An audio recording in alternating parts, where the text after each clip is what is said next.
Good morning, everyone. I'm Mr Greenhalgh, and welcome to this Get Wardle Reading podcast, where today we're going to be looking at Below Zero by Dan Smith.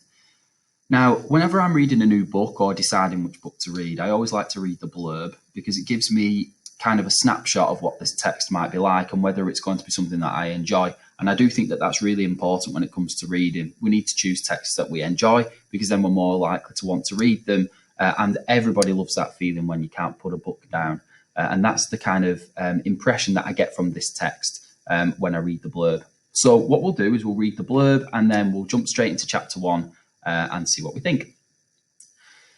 When Zach's plane crash lands on Outpost Zero, a small Antarctic research base in one of the most isolated places on Earth, he discovers a cold, dark nightmare.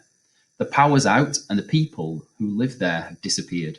Worse, as he searches for answers, bizarre visions suggest a link to something else, deep beneath the ice, which only he can understand. It's got a lot of mystery surrounding this, and I really like the idea of a kind of your main character discovering something that they perhaps weren't necessarily ready for, and that gives me a lot of kind of questions as I go into the text. And obviously when we're asking questions and we've got questions in our mind, that leaves us quite interested as a reader, and I really like that. So chapter 1 is called Outpost Zero, Antarctica. 3 days ago. There was something happening at Outpost Zero, something that wasn't supposed to be happening, and Sophia Diaz wanted to get to the bottom of it. Curiosity killed the cat, she thought, as she throttled the engine and accelerated across the ice. Yeah, well, satisfaction brought it back, and the only thing that was going to satisfy Sophia Diaz was finding out exactly what those biomessa guys were doing at the chasm. Outpost Zero was run by the Exodus Project and was supposed to be just 32 people, 8 families, training for a life on Mars. Sophia had been in Antarctica with her mum and dad and her brother Pablo for about 2 months now. 2 months without sunlight because she persuaded her family to join the Exodus Project. But a few weeks after Sophia and the other 7 families arrived at the base, some new guys turned up. 8 of them working for a research company called Biomessa, but their work didn't exactly have anything to do with Mars or the Exodus Project. They had to come to Antarctica because of the chasm, a huge crack that had appeared in the ice several months ago, not far from Outpost Zero, and Sophia wanted to know exactly what they were up to. But when they were in the main part of the base, the hub, the Biomessa guys kept themselves to themselves, and when Sophia asked the other families about them, she was met with blank faces and gently shaking heads. Don't ask, everyone said. Just pretend they're not there. But they were there, wearing their bright red Outpost Zero jackets with their black Biomessa logo on the sleeve instead of an Exodus Project badge like everybody else. And they left the same time every morning to ride out to the chasm, and they came back at the same time every evening, except for yesterday. Yesterday, they came back 3 hours later than usual, and when Sophia asked where they had been, everyone clammed up and told her not to ask. At 14 years old, Sophia was the youngest member on the base. She was expected to do as she was told, but Sophia hardly ever did what was expected, and never did what she was told. She waited until the Biomessa guys had returned to the base before hurrying back to her room. On her way there, she bumped into a young, bearded man with the name Jennings printed on his chest of his blue Biomessa sweater. He was coming back from the kitchen area, carrying a mug of coffee. No harm done. He flicked the splash of coffee from his hand and smiled. He seemed nice, and Sophia almost felt guilty for bumping into him. Almost. In her bedroom, Sophia felt a nervous thrill of excitement as she pulled on her extreme cold weather gear. She slipped out through the emergency exit at the end of the west tunnel, jumped down onto the ice, and sneaked around to the Arctic Cat snowmobiles parked at the front of the Outpost Zero. Sophia chose the furthest snowmobile and pushed it away from the base. As soon as she was out of earshot, she started the engine. No one saw or heard her leave. Soon, the base became nothing more than a few glittering lights behind her. With a surge of adrenaline, Sophia kept going until the dim red glow of the beacons came into view. They marked the Biomessa research area. When she arrived, Sophia switched off the snowmobile and pulled Jennings' access card from her pocket. She approached the door that was built into the towering ice wall in front of her. Too easy, she smiled to herself. He'll think he lost it in the snow. She wiped ice from the scanner on the door and touched the card against it. The door slid open and Sophia stepped inside. Now let's see what you guys have been up to. She followed a tunnel down to a square cavern in the ice. The right side of the giant room was home to a bank of computers.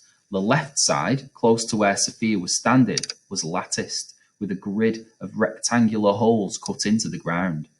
Like graves, she thought, cold graves. As far at the end of the cavern, the world dropped away to never-ending darkness. The chasm. This wasn't the first time Sophia had seen the chasm, but something about it drew her towards the edge. She wanted to know what was hidden in the depths. As she came closer, though, she glanced into the nearest grave and saw something that made her stop. It was filled with long ice cores, cylinders drilled from deep below the surface. They were the kind of things scientists got nerdy about when they were researching climate change. Boring stuff, as far as Sophia was concerned, except the cores in this grave were different from the cores in all the others. Something was frozen inside them. Sophia got down on all fours and lifted out the nearest core. It was inside a clear plastic tube with the Biomeso logo and had #31 printed on the side. She twisted it this way and that, but all she could see were dark shapes about the size of the tip of her thumb stuck inside the ice. There was one close to the end. So close, in fact, that a little bit of scraping with a sharp instrument might just ease it out. Sophia took off one of her clumsy gloves and fished a Gerber scout knife out of her pocket.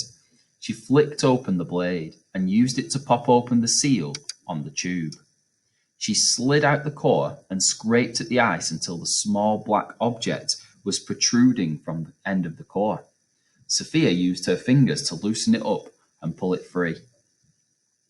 She held it in the palm of her hand and inspected her treasure.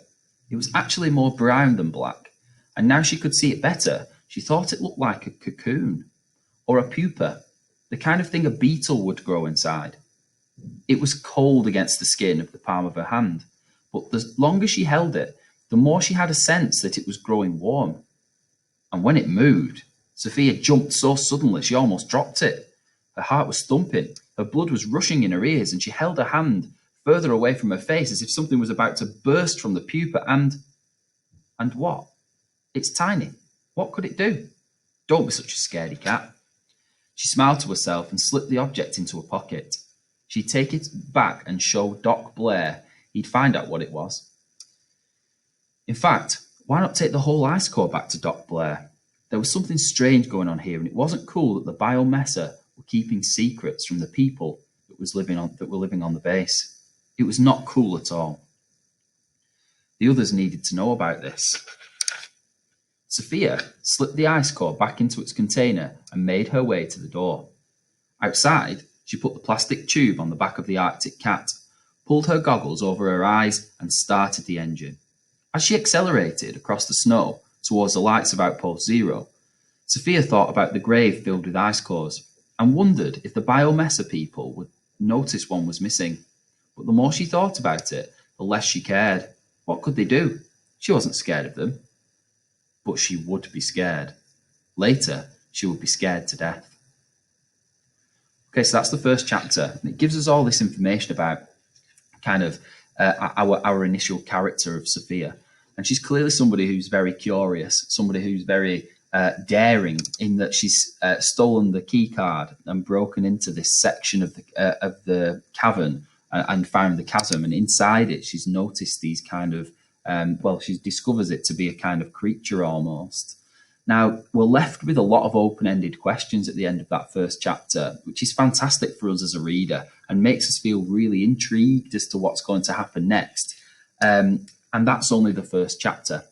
So the second chapter is called Approaching Outpost Zero in Antarctica, where she's going to then delve deeper into this idea of what she's found, and take it to the doctor, who's going to discover what it is. And that's going to be kind of how the rest of the text unfolds. Okay, I hope you've really enjoyed reading that first chapter with me. I've really thoroughly enjoyed reading that. It seems like an absolutely fantastic book, this one, and I'll definitely be reading the rest of it. Thank you very much, and happy reading.